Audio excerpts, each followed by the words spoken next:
창세기의 말씀입니다. 주 하나님께서 여자에게 너는 어찌하여 이런 일을 저질렀느냐 하고 물으시자 여자가 대답하였다. 뱀이 저를 깨어서 제가 따먹었습니다. 주 하나님께서 뱀에게 말씀하셨다. 너가 이런 일을 저질렀으니 너는 모든 집짐승과 들짐승 가운데에서 저주를 받아 너가 사는 동안 줄곧 배로 기어다니며 먼지를 먹으리라. 나는 너와 그 여자 사이에 내 후손과 그 여자의 후손 사이에 적개심을 일으키리니 여자의 후손은 너의 머리에 상처를 입히고 너는 그의 발꿈치에 상처를 입히리라. 주님의 말씀입니다. 하나님 감사합니다. 주님, 이 시간 이 선포된 말씀의 빛 가운데 오늘 이 자리에 모인 당신의 자녀들에게 진정으로 우리가 공경하는 성모님을 또 새롭게 더 깊이 알 수 있는 시간이 될 수 있도록 당신의 성령으로 우리 자녀들의 그 길을 열어주시고 마음을 열어주시어 오늘 선포되는 말씀의 씨가 그들의 마음의 밭에 온전히 안착하여 또 싹을 맺고 열매 맺을 수 있도록 주님 이 자리에 함께 하심을 저희들은 믿사오니 우리에게 필요한 은총을 베풀어 주소서. 전상의 모든 군대들과 저희 각자들에게 맡겨주신 수호 천사들도 이 시간 저희들을 위하여 빌어주십시오. 이 모든 기원들을 우리 주 예수 그리스도를 통하여 비나이다. 아멘. 여러분들, 제가 시작하면서 선포한 이 창세기의 말씀, 창세기 3장의 이 말씀을 선포했는데 하느님께서 그 여자에게 너는 어찌하여 이런 일을 저질렀느냐 하자 뱀이 저를 깨어서 제가 따먹었습니다.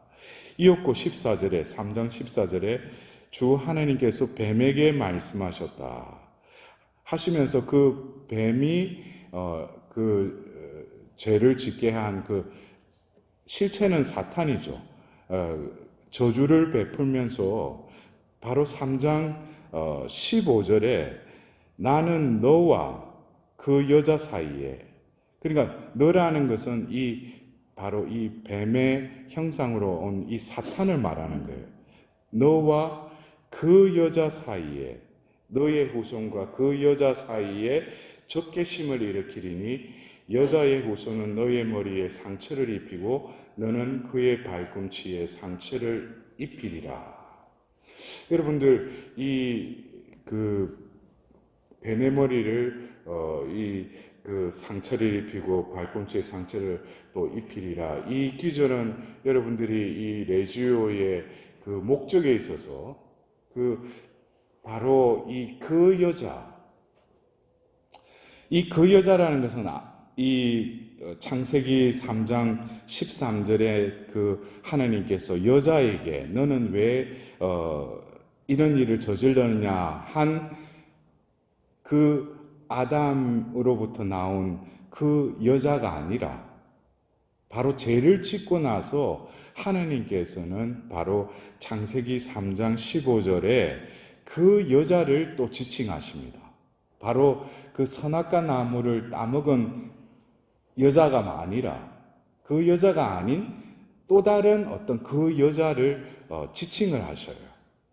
근데 우리가 여기서 이 뱀에게 저주를 베풀면서 하신 하나님의 말씀이 어떤 면에서 저주지만 하나님께서는 분명히 이 창세기 그 2장 17절에 보면은 선과 악을 알게 하는 나무에서는 따먹으면 안 된다. 그 열매를 따먹는 날 너는 반드시 죽을 것이다 그랬어요.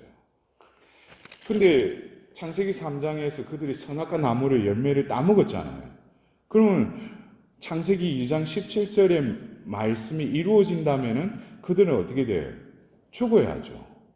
근데 바로 이 창세기 3장 15절의 이 말씀 가운데에는 바로 15절에 너의 후손과 그 여자의 후손 사이에 적개심을 일으키리니 하는데, 여기서 보면은 아담과 하와가 죄를 지었기 때문에 반드시 죽는다는 말씀이 이루어진다면 그들은 죽어야 되는데, 하나님께서 또 그 여자에 무엇을 놓겠다는 거예요? 후손을 낳게 하겠다는 거예요. 이것은 하나님 편에서는 구원의 의지를 드러낸 첫 번째 귀절이라는 거예요. 이 창세기 3장 15절이. 아시겠어요? 그래서 이들은 죽어야 되는데 하나님이 그럼에도 불구하고 뭐예요? 그들에게 후손을 이어가는데, 바로 누구의 후손? 그 여자의 후손이라는 거예요. 그러면은 죄를 지은 그 여자냐? 그러나 이 그 여자를 지칭하는 이 그 여자는 바로 죄를 지은 여자를 말하는 것이 아니라 하나님께서는 또 다른 그 여자를 말씀하시고 상정하고 계시다는 거예요. 그래서 우리가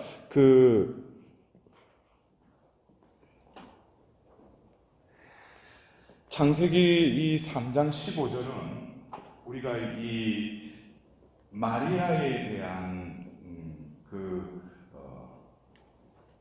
입지에 있어서 우리가 신약에 그 루카복음 1장에 가브리엘 대천사가 나자렛의 한 처녀에게 찾아가게 하셨죠.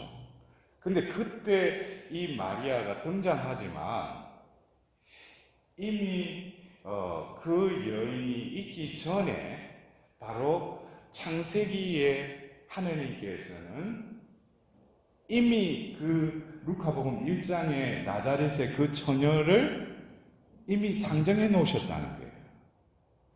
그래서 우리가 이 창세기 3장 15절에 그 여자라는 거, 더불어서 그 여자의 후손에 대해서 하나님께서 말씀하신 것을 우리는 오리지널 가스펠에서 원복음이라고 그래요. 그래서 하나님은 죄를 지었음에도 불구하고 그 후손을 이어가겠다는 거죠. 그러면서 창세기 4장에 보면은 바로 그 뱀의 형상으로 나타난 그 사탄이 결국 아담과 하와를 통해서 카인과 아벨의 형제를 낳았는데, 카인이 그 동생 아벨을 죽이게 이르르죠. 그러면서 창세기는 바로 그 4장을 통해서 카인의 그 후손에 대해서 이야기하고 있어요. 그러면서 하나님께서는 또 아담과 하와를 통해서 셋이라는 아들을 주셔요. 근데 이 셋을 통해서 하나님께서는 또 당신의 그 여자의 후손을 이어가려고 하시고, 결국 그것이 노아의 그 세 형제 중에 셈을 통해서 또 그 셈의 그 후손 중에 바로 창세기 12장에 아브라함이 등장하는 것입니다. 그러면서 여러분들이 우리가 까테나 바칠 때도 성모님의 마니피카스 바치잖아요. 그럴 때 그 마지막 기절은 아브라함과 그 후손들에게, 그러니까 하나님은 이 창세기 3장 15절에 그 여자의 후손을 이미 성경에 명시해 놓으시고 그 후손들을 뭐예요? 이어가시겠다는 거예요. 그 후손들이 결국에는 우리가 그 묵시록에 보면, 여러분들 까테나 바칠 때도 그 12개 별을 쓴 그 여인, 태양의 여인, 그 여인의 나머지 후손들, 그 여인의 나머지 후손들,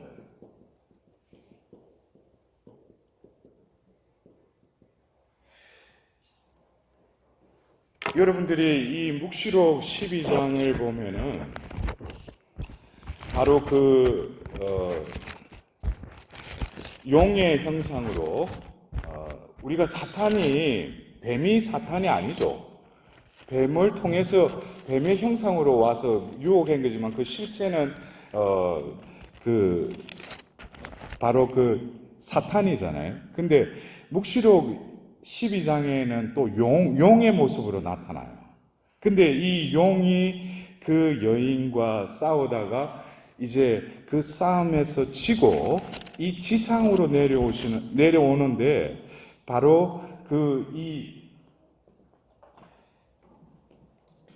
묵시록 12장 17절에는 바로 이 사탄이 이 땅에 내려와서 이제는 누구와 싸우느냐 하면은 이 17절에 보면 그러자 용은 여인 때문에 붕괴하여 여인의 나머지 후손들 곧 하나님의 계명을 지키고 예수님의 증언을 간직하고 있는 이들과 싸우려고 그곳을 떠났습니다 라고 성경은 적혀있어요. 우리가 묵시록은 우리 신자분들이 읽을 때 여러 가지 동물도 나오고 뭐 숫자도 나오고 좀 이해하는데 좀 어려움도 있지만은 바로 이 묵시록 12장 17절에 그 여인의 나머지 후손들과 싸우기 위해서 이 땅에 왔다는 거예요.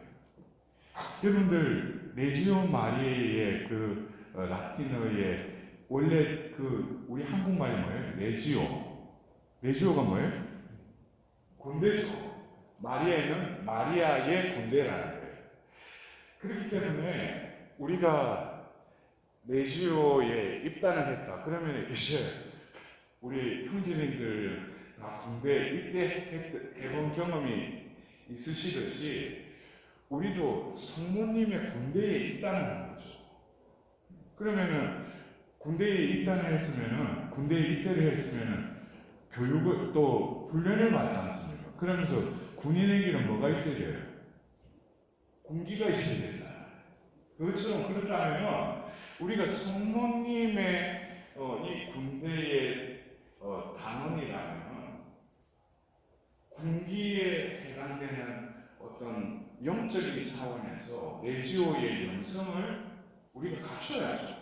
우리가 군인이 군복만 입었다고 군인이 군기가 들어가 있어야 되잖아요. 눈빛부터 해서 말부터 행동이 저 사람 보니까 군인이 씩씩하고 뭔가 깨어있는 것 같아요. 근데 군인이 보니까 옷만 입었지 아무런 그게 없으면은 저기 군인이냐 이럴 거 아니에요.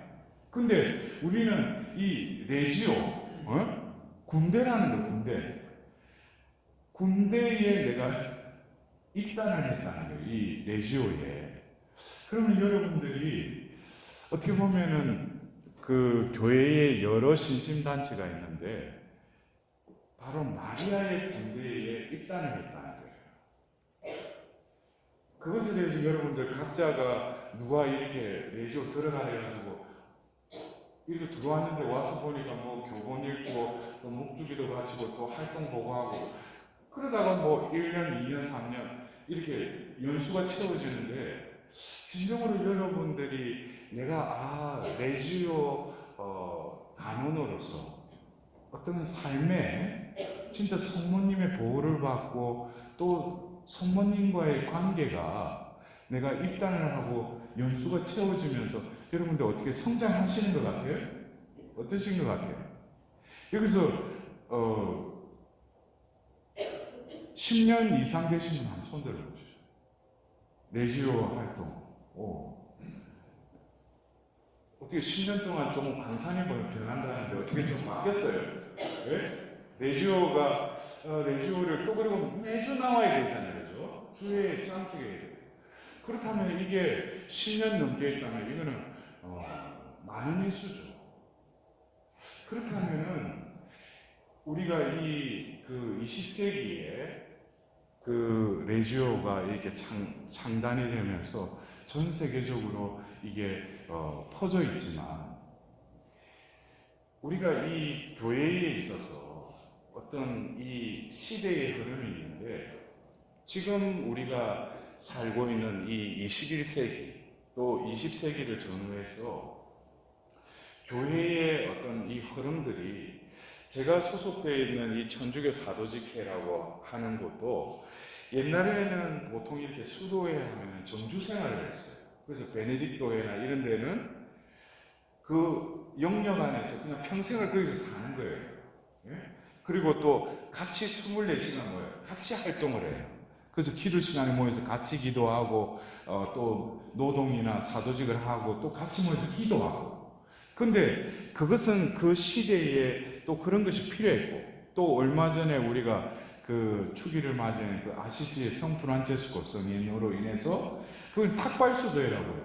그래서 그들은 뭐 거지처럼 하면서 밖으로 돌아다니면서 이제 그 복음을 전하고 아픈 사람들, 가난한 사람들과 함께 살면서 이제는 뭐야? 어떤 그 담 속에 갇혀 있는 게 아니라 그 안에서만 생활하는 게 아니라 밖에서 생활했다는 거죠.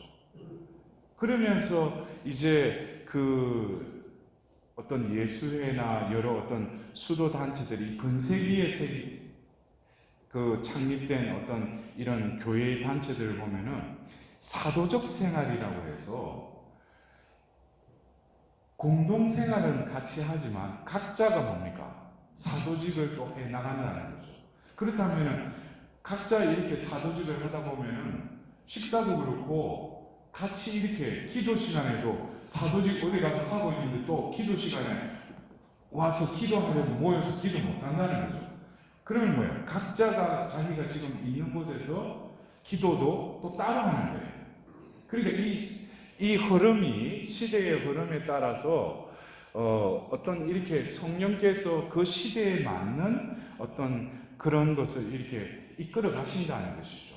그렇다면은 여러분들이 또 사제나 수도자도 아니고 평신도로서 이 내주요의 영성, 카리스마를 이렇게 살아간다는 것은 이 시대가 결국에는 이 평신도의 이 위상이, 그래서 제가 같이 사는 우리 신부님이 이제 그 폴란드 신부님들과 같이 사는데 한 번에 이렇게 티타임 때 이야기를 하는데 그 병신도 그러길래 저는 이 양반이 어디 욕을 배워왔나 그래가지고 아니 그러면서 그 신부 이름 보면서 아니 왜 그 욕을 하냐 그러니까 아니 병신도 그래서 아니 뭘 자꾸 그래서 영어로 뭐야 레이 피플을 병신도라고 하는 거야. 그러니까 평신도를 어디 가서 배우긴 배웠는데 피업자를 비업자로 해가지고 병신도 그러는 거예요. 그래서 제가 아니 그거는 평신도도 피업이다 평 그러니까 평 이러더라고. 근데 제가 그때 이게 병신도라는 그게 머릿속에 빙빙 돌면서 한편으로 우리가 교회의 구성원들 중에 우리가 교계 제도적으로 보면 성직자, 수도자는 또 다른 측면에서 분류가 되는 거고 교계 제도로 따진다면 성직자고 평신도밖에 없어요. 그러면 성직자가 지금 퍼센테이지로 따지면 1% 될까 말까예요. 전 세계의 가톨릭 인구 중에. 그럼 99%의 평신도들이 있는데 하나님이 이 세상을 복음화시키고 뭔가 이렇게 하나님 뜻을 이루시려면은 누굴 이용하시겠어요? 그 1%를 이용하시겠어요? 99%를 이용하시겠어요? 99%를 해야 하는 게 그게 효율적이잖아요. 예? 그래서 교계 제도적으로는 어떤 성직자 계열도 있고 평신도가 있지만은 지금 현 교황님의 그 새복음화도 이제는 평신도들이 자신들의 어떤 그 정체성을 깨닫고 이 세상에 우리가 그래요. 저도 일주일에 뭐 이렇게 통계를 내보면은 만나는 사람 거의 90% 이상은 신자들이에요. 예? 근데 여러분들은 하루 이렇게 만나는 사람들이 신자가 몇 프로 돼요? 다 보면 외인들이잖아요. 그러니까 하나님 편에서 볼 때는 이 평신도를 어떻게든지 잘 변화를 시키면은 오히려 복음을 전하는 데 있어서는 더 효과적으로 전할 수 있다는 거예요. 직장에서 여러 가지 모임에서 이들이 무장이 돼야지 그러니까. 그러니까 이 내지오라는 이 군대에 하나님께서 여러분들 각자를 이렇게 부르셨는데 오늘 저는 여러분들에게 성모님의 여러 가지 아까 제가 서두에 말씀드렸듯이 우리 가톨릭 교회를 마리아교다 이러면은 우리 신자들은 또 이렇게 거룩하니까 또 우리 가톨릭 신자들은 보면 알아요. 조금 뭔가 틀려. 조금 뭔가 어리숙하면서 착하게 보이는 거. 근데 또 신교 사람들은 아주 빠릿빠릿하면서 조금 얕게 보여. 응? 그러니까 그 사람들이 이렇게 와서 제가 언젠가 한번 부제 때 어딜 간다고 이렇게 택시를 딱 타고 가는데 백밀러를 보면서 운전기사가 그러니까 신부님이세요 이러는 거예요. 그래서 제가 로만 갈라를 하고 있으니까 그래서 뭐 이 사람 뭐 부자하면 뭐 알겠어요. 그러니까 그냥 예 이랬어요. 그러니까 이 운전기사 그러니까 저도 얼마 전까지 가톨릭 교회에 다녔는데 뭐 가톨릭 교회는 가도 보면 반기지도 않고 뭐 그냥 가도 보면은 각자가 그냥 신앙생활 하는 것 같아요. 근데 어느 날 어떤 사람한테 아주 친절하게 나를 맞아주고 가니까 형제처럼 해가지고 하는데 저는 요즘 보면은 여호와 증인이 돼서 열심히 살고 있다는 거예요.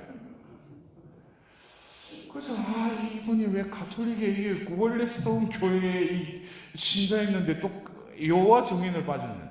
여호와 증인들이 그들이 하는 어떤 그 교리나 뭐 어떤 그것은 성경에 자기 입맛에 몇 구절 그거 해가지고 그 세뇌를 시키는 거예요. 그러니까 우리 신자들은 거룩하지만 또 뭐 든 것이 없잖아. 그러니까 성경의 전반적인 보는 내용도 모르니까 그냥 몇만 뜨니까 이게 뭔가 맞는 것 같아. 그러니까 지금 보면은 새하늘 새 땅이니까 신천지에도 우리 가톨릭 신자들이 많이 그쪽으로 가요. 중요한 것은 우리에게 주어진 이 계시의 책인 이 성경에서 성모님의 어떤 흔적들. 그래서 어떻게 보면은 우리가 이 성경은 히스토리라고 우리는 영어로 역사를 히스토리라고 그러죠. 근데 히스토리는 히즈 스토리예요. 그의 이야기라는 거죠. 히즈 스토리.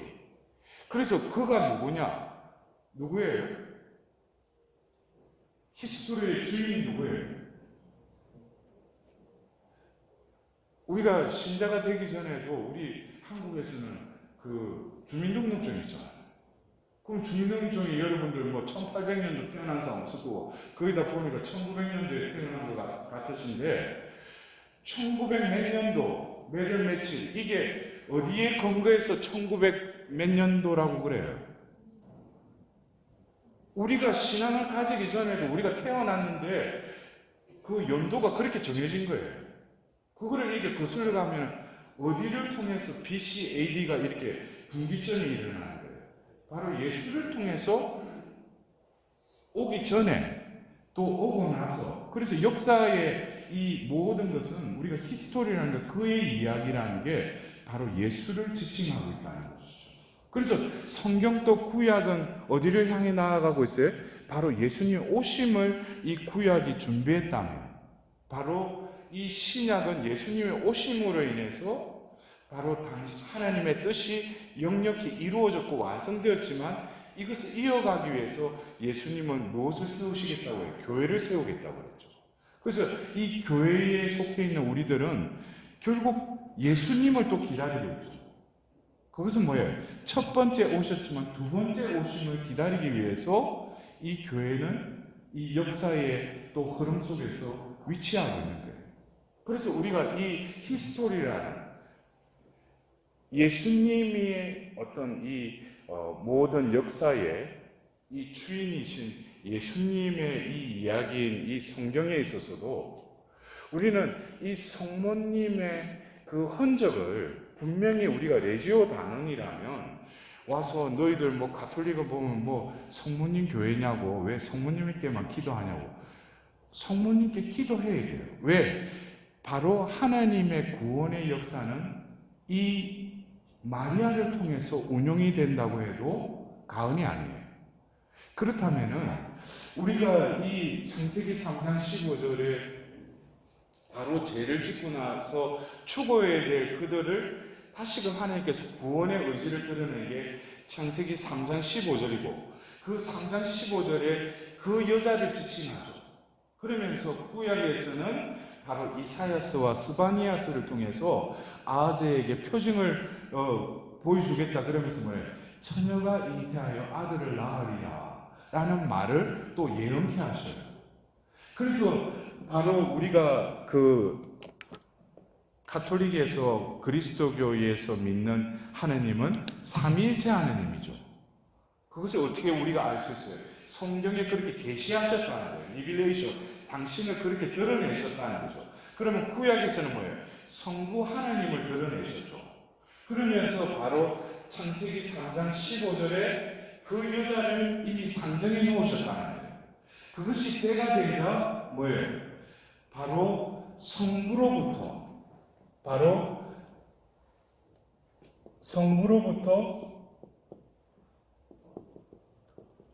성자께로 이어지는 이 구원의 경륜이 결국 누구를 통해서 또 이어져요. 그래서 이거를 제가 그 전에 그 평화방송에 이제 그 성모님에 대한 어떤 강의를 하는 그 주제를 가지고 할 때 우리가 그 육상 경기 중에 보면은 릴레이라는 게 있죠.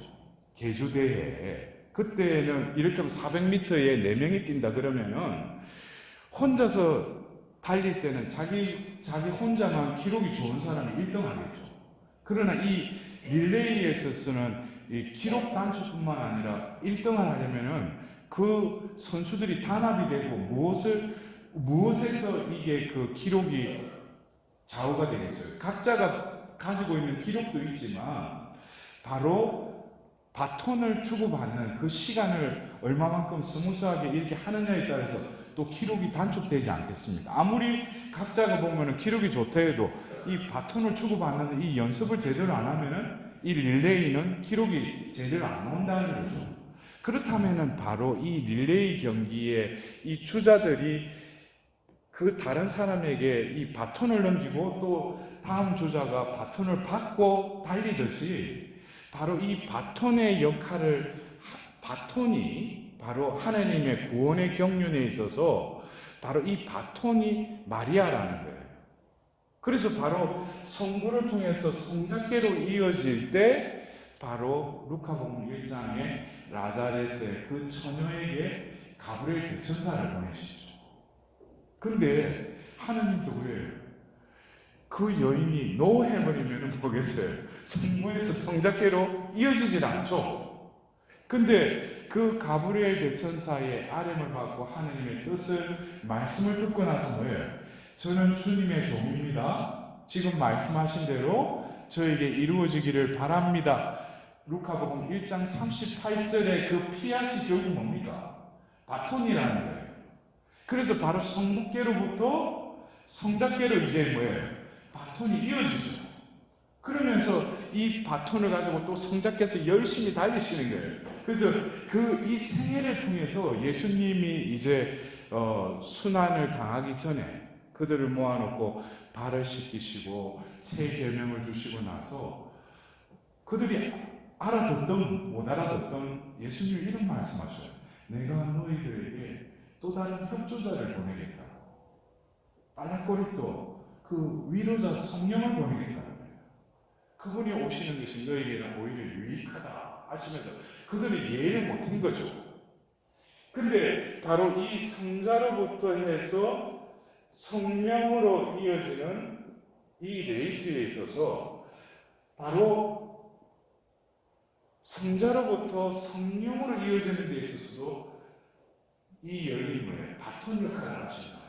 그것이 바로 우리가 처음에 루카복음 1장 38절에 이것이 뭡니까? 성부로부터 성자께로 이어지는 바톤 터치가 이루어졌다면 바로 사도행전 1장 14절을 보면은 예수님이 이제 당신의 그 사명을 다 이루시고 나서 이제 하늘로 오르시죠.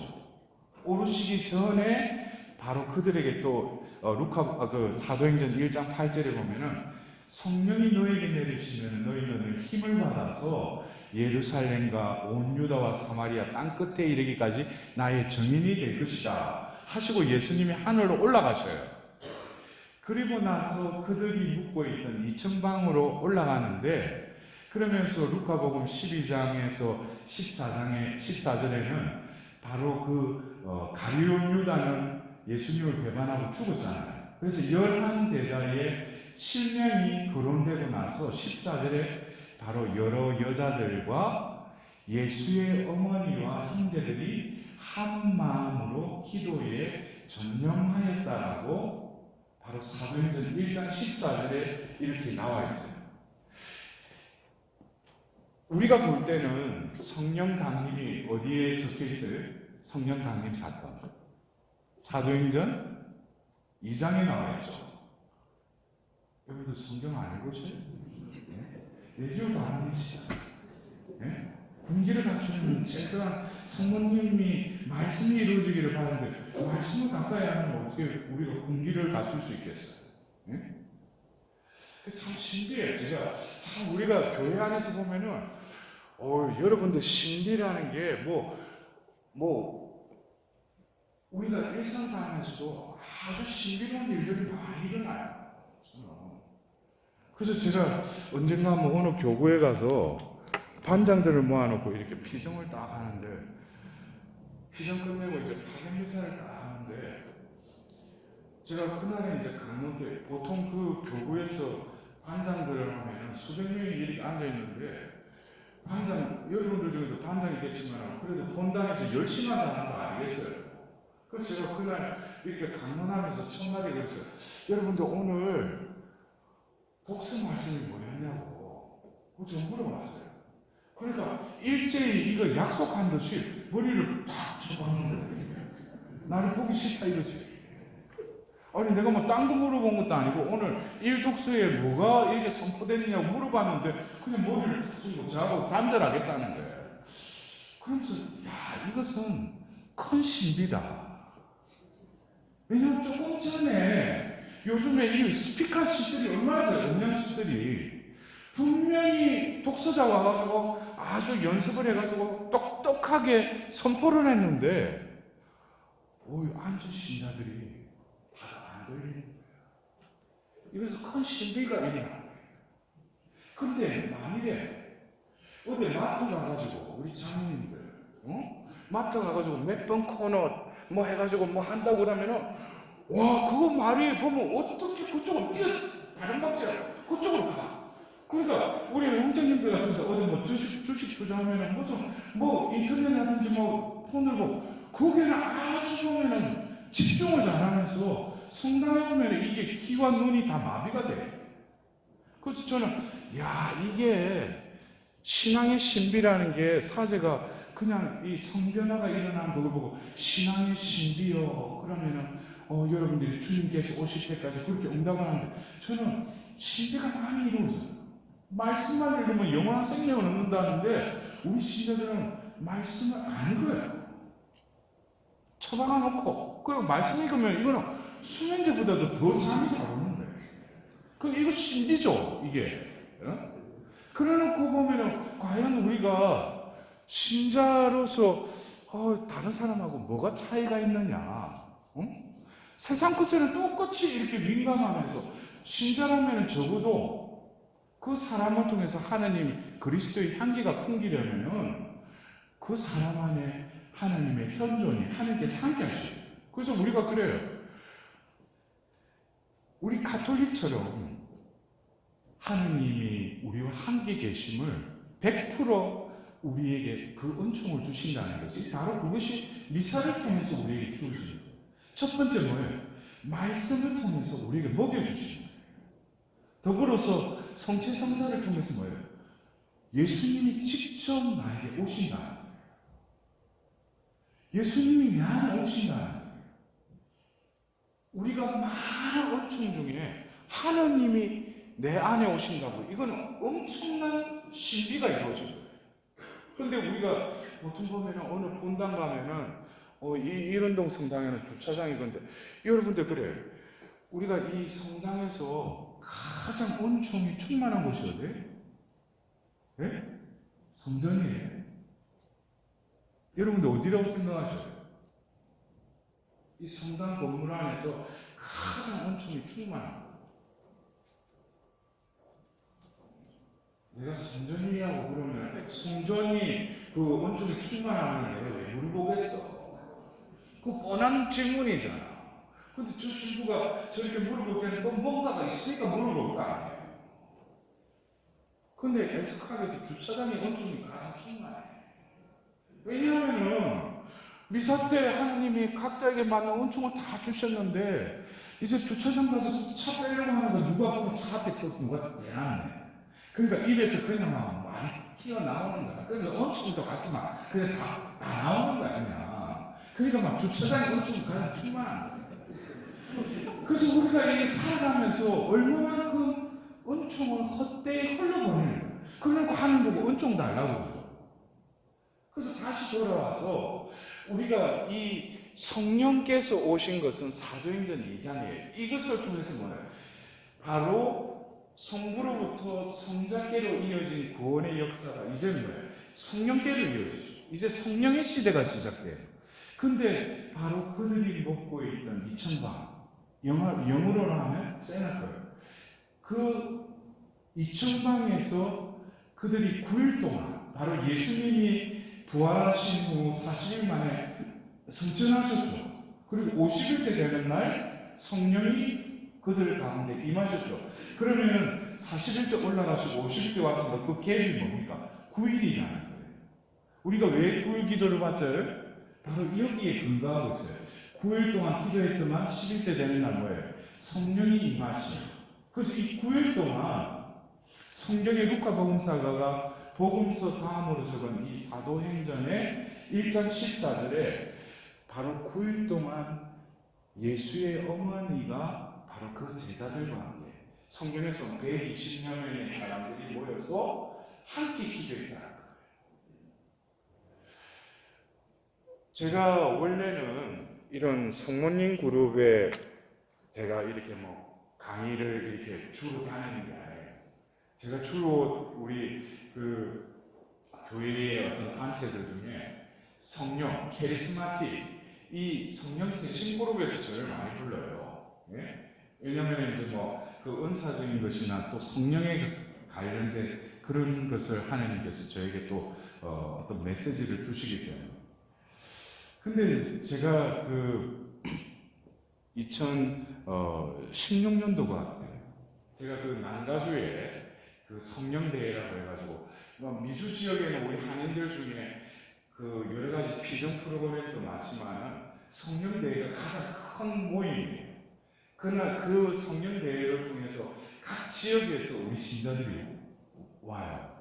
그래서 제가 그 해에 그 성령대회에 또 이렇게 강사로 초대를 받아서 제가 이렇게 했는데 그 강의 중에 제가 성모님을 통하여 성령을 받아라라는 그 주제를 가지고 제가 강의를 하게 됐어요. 그래서 우리가 오소서 성령이 하고 그런데 성경에서 우리가 나온 것은 바로 성령님이 그들과 함께 머무시면서 기도 중에 11째 되는 날 오순절 때 그들에게 성령이 임하셨다는 거예요. 그래서 제가 성모님을 통하여 성령을 받아라 하면서 제가 강의를 1시간여 하고, 그리고 제가 이렇게 퇴장을 이제 강의를 끝내고 이제 퇴장을 하는데 그곳에 그 1967년 그 캐리스마틱 이 운동이 일어나게 된 시초가 되었던 미국의 두케인 대학의 그 젊은이들이 기도했던 그곳에 모셔졌던 그 바로 그 성모님, 그 성모님을 그 대회장 옆에 그 임시 재단을 꾸며놓고 옆에다 이렇게 모셔놨어요.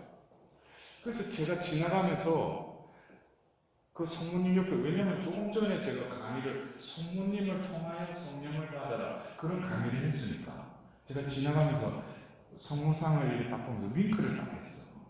이 의미는 성모님 제가 강의 잘했죠. 이걸 성모님한테 윙크를 딱 했는데 그 순간에 저에게 성령이 완전히 임하시는 거예요. 그러면서 이걸 지금 성모님이 원하고 계시구나. 왜냐하면 이 성모님은 바로 성경에서 성령이 임하는 데 있어서 성모님이 그 한 중심에 계시다는 거예요. 그래서 우리는 뭐라고 해요? 성모님은 성령의 정배라고 그러죠. 성령의 짝이라는 거예요. 바로 성령이 임해서 예수님을 잉태하시잖아요. 더불어서 그들이 이제 예수님의 약속대로 온 세상에 가서 복음을 전하는 사도가 되기 위해서는 그들이 교육을 받고 하는 게 아니라 성령을 받아야지 그들이 변화가 일어나서 사도가 된다는 거예요. 그런데 그 성령의 역사가 이루어지는 그 한가운데에 누가 계셨다는 거예요? 그 여자, 그 여인, 바로 그 마리아가 그 자리에 계시다는 거예요.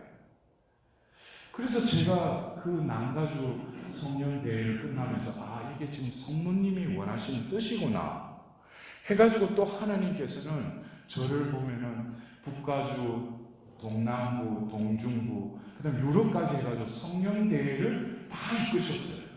그래서 보통 성령 대회하면 여러분들 중에도 뭐 성령 대회하면 뭐예요? 어느 원사자 와가지고 뭐 뒤집어지고 뭐 치유가 한다고 그런 사람인데 제가 그쪽을 보면서 변화가 일어났어요. 조용한 가운데서도 바로 우리 가톨릭의 어머니를 중심에 보시고, 그래서 제가 동남부에 남가주 끝나고 동남부로 가서 아틀란타 성당에서 그 성령 대회를 할 때 그 성당에 모셔있던 성모님을 바로 조금 이리 앞으로 당겨서 양쪽에 사제들이 손을 잡고 쭉 우리 신자들이 손을 그 성당에 크게 그 원을 그으면서 그 자리에 성령이 오시기를 기도했어요.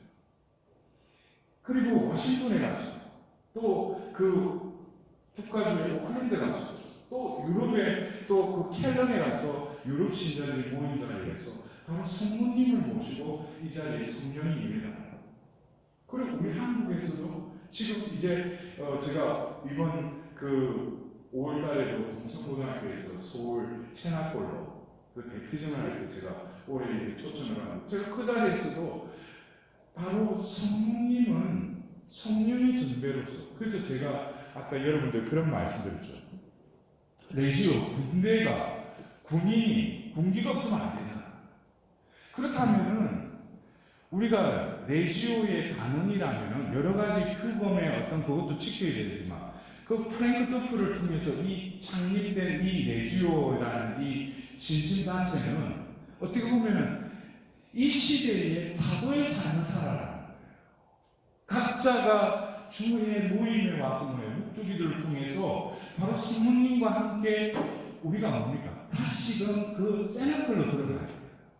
그리고 이 한 주간 동안 살아가는 삶도 바로 그 사도들이 밖으로 뛰쳐나가서 복음을 전하게 된 것도 바로 그 세나클에서 성모님과 함께 기도하던 중에 그들에게 성령이 임하셨다는 거예요. 그리고 그들은 박차고 나가서 뭐예요? 자기가 그동안에 3년 동안 예수님의 말씀을 듣고 알았지만 신앙생활을 아는 데서 끝나면 안 돼요. 깨달아야 돼요. 예수님이 하늘나라의 비유를 말씀하시면서 보고 보아도 보지 못하고 듣고 들어도 듣지 못할 것을 왜 비유로 말씀하시는 이유가? 근데 이 비유의 말씀은 뭐예요? 성령께서 깨닫게 해주시는 거예요. 그러니까 이들이 3년 동안 예수님에게 배웠던 것이 어떻게? 성령이 오니까 이제 깨닫게 될 뿐만 아니라 그들이 밖으로 나가서 복음을 전하게 됐어요. 이 복음은 내가 뭘 알고 전하는 것이 아니라 바로 예수님이 전하신 그 복음을 바로 성령이 오셔서 성령께서 나를 통해서 말씀하신다는 거예요. 그래서 우리가 이 성령 강림 사건 사도행전 2장에 보면 바로 그들이 성령을 받고 나서 베드로가 뭐예요? 솔로몬 주랑에 가서 오순절 설교를 하죠. 근데 그 자리에 3,000명이 회개하고 세례를 받았던 거예요. 그것도 남자라. 근데 오늘은 우리 형제님들 우리하는 거 그러지만 보통 우리 모임 가면 남자들은 한 10%가 안 돼. 다들 자매들이잖아. 그러면 남자가 3,000명, 여자는 얼마나 많겠어. 근데 여러분들 한번 생각해 보십시오. 그 어부였던 그 베드로가 그의 입을 통해서 이 구원의 역사를 그렇게 짧은 시간에 어떻게 일목요연하게 그렇게 말할 수 있느냐. 그런데 중요한 것은 그 베드로의 입을 통해서 그 말씀이 선포되는데 그 말씀을 듣고 사람들이 회개하면서 세례를 받았다는 거예요. 이거는 아무리 언변이 좋더라도 베드로가 그렇게 한 게 아니죠. 누가 그랬어요? 성령이 그렇게 하신 거죠. 그리고 우리가 사도행전 3장에 보면 오후 3시에 요한과 함께 성전에 기도하러 올라가는데 성전 앞에 누가 있었다고 그랬어요? 태어날 때부터 안전뱅이가 앉아있어요. 이 사람의 직업은 뭐예요? 구걸하는 거예요. 그래서 지나가면서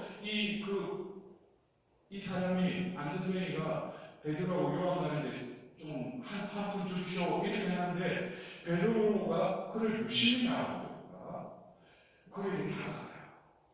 그러면서 그의 손을 잡으면서 뭐라고 해요? 나는 금도 은도 없습니다.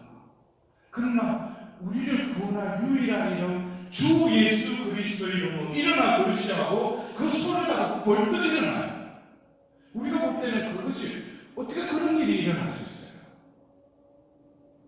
그 사람은 태어날 때부터 안전뱅이에서는 모든 근육이 마비됐어요. 그런데 바로 그 손을 잡고 일으키는데 그 사람이 벌떡 일어나요. 그리고 걷기 시작해요. 이거는 인간적으로 이해될 수 없는 일이죠.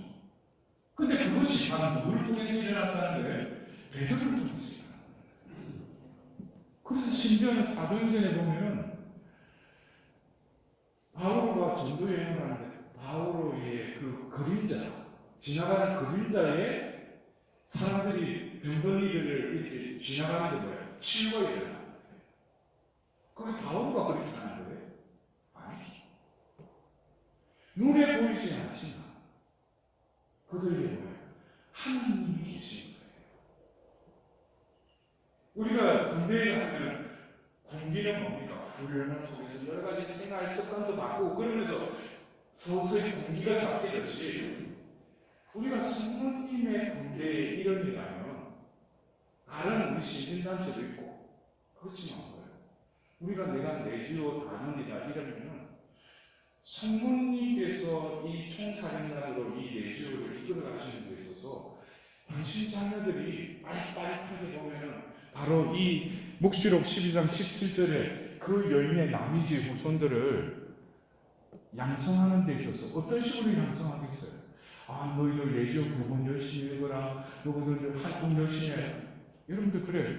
활동 보고도 내지어 뭐 목주기도 몇 단 바쳤습니다. 그게 진짜 활동이에요. 어떻게 보면은 주에 있기 전에 오늘 주일이지 그러면 내 따라오면 엄청 나가다 얘가 몇 그걸 보고해. 이게 그냥 활동 보고예요. 활동은 바로 주회의 모임이 끝나면서 파견되어 나가서 한 주간 동안 뭐예요? 내가 사도의 삶을 사는 거예요. 제가 신학생 때 미국에 있을 때 어떤 조그마한 우리 한인공동체에 방문을 하게 됐어요. 그러면서 그 방문한 이들이 기도 모임을 하는데 아마 그때 당시에 성령 기도회입니다. 근데 그들이 성령 세미나를 통해서 은사를 받고 예언도 하고 치유도 하면서 이렇게 너무나 아름다운 기도 모임이었어요. 지금 우리 한국의 성령 기도하고 좀 다른 기도예요. 아주 자연스러우면서 성령께서 함께하는 기도예요. 그래서 제가 그곳에 한 주간 정도 머물면서 그들이 그렇게 아름다운 기도 모임에서 기도가 끝나고 또 한 주간 동안 이 교우 저 교우 하면서 같이 식사도 하고 이야기도 나누는데 이 기도 모임 때만 이 기도의 분위기가 이어지는 게 아니라 이 기도 모임 후에 그들의 일상생활이 뭐예요? 이어진다는 거예요. 그래서 이들이 한 주간 동안 이렇게 살고 또 다시금 뭐예요? 그 기도 모임에 모여서 재충전하는 거예요. 그리고 형제적 사랑을 나누는 거죠. 그러니까 성령께서 그들에게 늘 채워주시는 것이죠. 그리고 우리가 성령 하면은 또 뭡니까? 그건 은총이죠. 하나님의 은사예요. 카리스마. 이거는 하나님만이 주시는 것이죠. 근데 우리가 공경하는 성령님의 여러 가지 표현 중에 우리가 루카복음 1장을 보면 가브리엘 대천사 찾아와서 그 마리아에게 첫 번째 인사가 뭐예요? 뭐라고 했어요? 네? 은총이 가득한 신 마리아여 기뻐하여. 우리가 성모성의 그 첫 기절 은총이 가득하신 마리아요. 근데 여러분들 그래요. 가브리엘 천사잖아. 영적인 존재인데 와서 보니까 마리아가 혼자 있는데 마리아한테 봤을 때 그러니까 그 존재는 은총이 가득하다는 거예요. 그래서 첫 번째로 은총이 가득한 마리아를 기뻐하려고 해요. 근데 제가 그 일성화를 저에게 가브리엘 대천사가 와가지고 은총이 조금 믿으실 것 같아. 왜냐면 하나님이 너에게 은총을 그래도 많이 주셨는데 은총이 어디 갔느냐? 은총이 가득하신 마리아를 기뻐하소서. 결국 우리는 군기라는 것은 군대에서 군인들이 말하는 군기는 바로 우리 신앙적으로 말하면 은총이 가득할 때 바로 그 레지오 군대의 이름이 되는 거예요. 우리가 성모님의 태양을 받고 성모님을 공경하면서 성모님의 삶을 우리가 닮아가잖아요. 그럼 성모님을 닮아간다는 건 뭐겠어요? 그냥 묵주를 몇단 맞추고 그게 성모님을 닮아가는 거예요. 묵주를 통해서 우리가 성모님의 삶을 또 성모님의 태양을 닮아가는 거죠. 그럼 내 존재가 바뀌겠죠. 그럼 내 존재가 어떻게 바뀌어요? 성모님의 존재는 어떤 존재였어요? 은총이 가득한 존재입니다. 여러분, 여기서 어떤 상태를 은총이 가득하다라고 말할 수 있겠어요? 역설적으로 말하면 반정적으로 나에게 은총이 가득하려면 내가 어떻게 되어야 돼요? 어떻게 돼야지 내가 은총이 가득합니까? 내가 비어 있어야죠. 맞습니까? 그것을 바로 사도행전 2장 4절에 보면은 성령이 그들에게 임하셨는데 그들은 성령으로 가득 찼다고 루카복음 4장은 전하고 있어요. 성령으로 가득 찼다는 거예요. 이것은 어떻게 보면 가브리엘 대천사가 인사한 은총이 가득하신 마리아여 기뻐하소서, 그것처럼 그들의 존재가 어떻게 된다는 거예요? 은총으로 충만해요. 성령이 충만해요. 여러분들 우리가 그래요. 여러분들 제가 어떤 그 성령 그 그룹의 어떤 가설이 강의를 제가 물어보는 것 중에 하나가 여러분들 성령 충만하고 싶어 했어요? 그러면 뭐를 아니에요. 여러분들 성령 충만하고 싶잖아. 여러분들 안 그래? 별로 그런 뭐 관심도 없어? 이게 큰 신비다 여러분들. 근데 그 사람들이 저는 이런 의미로 여러분들 성령 충만하고 싶어요. 그런데 이 사람들은 또 다른 의미로 아멘 그래요. 그러면 그들이 생각하는 성령 충만이라는 것은 내 변하고 내 원하는 거 이루어지고 이게 보면 성령 충만하고 아주 유사하게 생각해요. 그런데 제가 여러분들 성령 충만하고 싶으세요? 이게 하는 충만의 의미는 내가 비어진 상태에 하나님의 그 영이 나에게 가득 차려면 내 것을 부정하고 자기를 버리고 자기를 죽일 때 어떻게 보면 역설적으로 성령 충만이 이루어진다. 그런데 그것을 이루기 위해서 바로 예수님이 승천하시고 성령이 강림한 그 사이 9일 동안 성모님께서 그들 가운데 계시면서 바로 당신께서 지금 말씀하신 대로 저에게 이루어지기를 바랍니다. 그 존재의 양식으로 그들을 변화시킨 분이 바로 성모님이시다.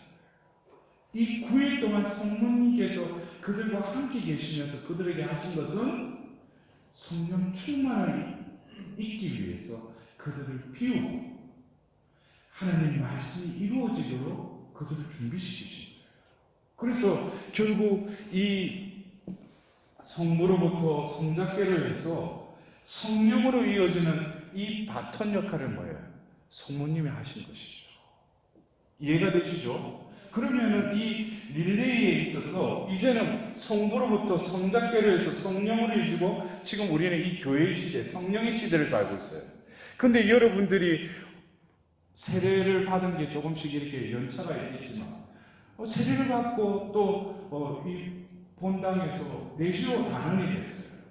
그렇다면은 우리가 지금 성모님께서 레이스가 끝나는 것은 바로 성부께로부터 시작해서 이 레이스는 어디로 가요? 성부께로 이제 갈 때 레이스가 이제 마무리된다는 거예요. 그러면은 바로 여기서 바톤 역할을 하시고 여기서 또 바톤 역할을 했던 이 마리아께서 이 교회의 어머니로서 당신의 자녀들이 이제 뭐냐 성부의 때를 맞이하기 위해서 성모님께서는 또 다른 바톤 역할을 하고 계시다는 거예요. 그래서 여러분들이 오늘 제가 지금 우리 교회 안에서 제가 내일 모레도 또 미국에 이제 또 어떤 기전 때문에 또 가게 되는데 제가 가는 곳에 가면 보통 성령 그룹에 가면은 그들 가운데 성모님을 모셔야 돼요. 그리고 성모님 그룹 가면은 또 성령을 또 부어줘요. 그래서 제가 그래서 2017년은 외국에 왔다 갔다 하면서 뭐 어디 왜냐면 그 해가 파티마 성모님 가장 100주년이었잖아요. 그래서 제가 그 난가주에 가가지고 그 파티마 사도직 그 회원들과 강의를 하는데 첫날 강의를 끝나고 나오는데 거기에 임원진 중에 한 사람이 신부님 오늘 신부님 강의를 하는데 아니 보고 가슴이 아프니 부부부부 그때 그래서 내가 혹시 속으로 성령을 부어주니까 그들이 보면 옥수수한테 근데 그리고 제가 비전 끝나는 마지막 날에 보통 안수한다면 성령 쪽에서 성령 대신 쪽에서 그렇게 많이 하잖아요. 근데 제가 그랬어요. 성모님의 자녀라면 다들 성령을 받아야 된다. 성령은 다 받았지만 성령 충만이 이루어져요. 그러면서 그 수백 명의 사람들을 뭐 노래도 없이 그냥 조용한 가운데 제가 안수를 했어요. 근데 그들이 아주 성령을 잘 받아들여요. 왜? 성모님과 함께 하니까. 여러분도 오늘 지금 우리의 이 교회실에 있어서 성모님께서는 바로 교회의 어머니로서 또 다른 바톤 역할을 하시는데 이제는 하나님, 성부, 성자, 성령께로 이어지는 이 서큘레이션, 이 순환에 있어서 성모님께서는 이제 어떤 바톤 역할을 하시냐면 이제 하나님께서 하나님께로 이어지는데 누구를 도구로 쓰냐면 바로 여러분 각자를 도구로 쓰고 계시다는 거예요. 그래서 이 묵시록 12장 17절에 그 여인의 나머지 후손들 여러분들 갓데나 봤을 때 바로 마니피카세 아브라함과 그 후손들 그 후손이 바로 나이기도 하고 우리라는 거예요. 우리가 바로 자리를 입고 뭐예요? 바로 아버지 때를 맞이하는 데 있어서 여러분 각자가 뭐예요? 사도가 되어야 된다는 거예요. 그래서 제가 마지막으로 여러분들이 아침에 일어나서 봉헌을 하고 또 하루 또 그리고 주간에 레지오 주회를 할 때 여러분들이 그 주회를 하고 있는 그 장소가 눈으로 볼 때는 그냥 어느 방을 써서 그 주회를 하겠지만 그곳이 바로 2000년 전 바로 성모님께서 그 제자들과 함께 모여있던 그 2000방 세나클이 되어야 된다는 거예요. 그래서 여러분들이 성모님께 진정으로 원해야 되는 것은 성령을 청해야 돼요. 우리가 이미 우리 안에 성령이 계시지만 군대의 군인들이 군기가 잡히듯이 바로 레지온 마리아의 반응들은 뭐예요? 군기 대신에 은총이 가득해야 되고 성령이 우리 안에 머무를 때 저 사람은 뭔가 틀리다. 응? 야, 저 사람 말하는 거 보면 뭔가 틀린 것 같아. 왜 그래? 그 사람은 어떤 훈련을 해서 그렇게 바뀐 게 아니고 그 안에 성령의 충만한 상태가 되니까 성령께서 그의 말이나 행위를 변화시키시는 거예요. 그것이 하나님의 방법이에요. 그래서 여러분들이 진정으로 주의를 하고 또 레지오 단원들이 모이면서 인간적인 말을 하기보다는 바로 이 자리에 성모님이 함께 계시다면 이 자리에 또 누가 계셔요? 성령께서 계시다. 그 현존을 느끼면서 주회를 하고 다시 성령으로부터 힘을 받고 파견되어서 한 주간 동안 뭡니까? 바로 성모님의 군대의 반응으로서 또 사도로서의 삶을 살아갈 때 중요한 것은 나 자신도 변하는 거예요. 우리 형제님들은 참 신비해요. 어떻게 토요일날 저녁에 이게 와서 앉아있는 거 보면, 근데 우리 자매님들이 보통 외기력이래가 성당에 혼자 나오잖아요. 그러면 와서 어떨 때는 시부모님, 우리 남편, 우리 자식들 좀 성당에 좀 나오게 해달라고. 그 처음에는 그 말 듣고 사제니까 우리 신자들이 그럼 또 기도해 줘야 되잖아. 근데 내가 기도를 하다 보니까 내가 왜 기도를 하고 있지 싶은 거야. 왜냐면 기도는 해줘야 되지만 평상시에 어떻게 살았길래 남편하고 자식이 성당에 안 나가려고 그럴까. 성당에 와서 아주 고귀하게 미사고 서고동 기도하고 또 하는데 집에 가면 완전히 돌변해가지고 남편 자녀들에게 별반 옆집도 그 엄마보다 더 표독스러운 거예요. 그래놓고 또 불 켜놓고 언제 변하는지 순환이처럼 주님 우리 남편 우리 자녀들 좀 성당에 나가고 평상시에 잘 살아라야 돼요. 드라마 보고 집안에서 자는 모습 보고 성당에 왔다 갔다 하면서 말하는 무슨 책도 아니고 기도하는 모습도 안 보여주면서 당신 좀 성당 나가면 니나 잘해. 나는 내가 알아서 잘해. 중요한 것은 내가 바뀌어야지. 내가 어떤 행동과 표현이 바뀌려면 기도해야죠. 말씀을 읽어야죠. 또 그리고 레지오 교본의 교본의 것처럼 내 삶이 제대로 방향이 잡혀야죠. 그래서 여러분들은 오늘 이제 이 창세기 3장 15절에 그 여자의 후손이 바로 묵시록 12장 17절에 그 여인의 나머지 후손들임을 여러분들이 분명히 아셔야 돼요. 그 여인께서 우리를 사도의 삶을 살기를 원한다. 그러면 우리가 성모님의 여러 가지 우리가 이 레지오 다니엘에서는 원충의 중재자, 원죄 없이 인대되신 성모님의 어떤 원죄 없으신 그것도 큰 축일이지만 지금 이 시대의 성모님께서는 바로 사도들의 모후로서 키노버 파설로서 우리에게 함께 하신다. 그래서 여러분들이 내가 은총이 가득하면 충만은 내 안에 은총이 가득하기만 한 것이 아니라 은총이 나에게 가득해서 나를 통해서 그게 흘러 넘치는 상태가 그게 충만한 상태예요. 그래서 내가 저 사람을 종교해야지, 저 사람을 어떻게든지 성당으로 이끌어야지 내가 노력할 필요 없어요. 내가 해야 될 것은 내 안에 내 존재에 은총이 가득하고 그것이 흘러 넘치면은 하나님이 그 영혼들을 다 인도하시는 누구를 통해서? 바로 나를 통해서. 그러한 삶이 우리가 바로 사도의 삶이라는 거예요. 그래서 여러분들이 진정으로 이 본당에서 그 레지오 단원으로서의 삶을 산다는 것은 또 이 본당에서 사도로서의 삶을 살아가시는 것이라는 것을 여러분들이 명심하시고 아무쪼록 이 본당과 더불어서 레지오 단원의 어떤 그 번성을 위해서도 저도 기도 중에 기억하도록 하겠습니다. 영광이 성부와 성자와 성령께 성부와 성자와 성령의 이름으로 아멘.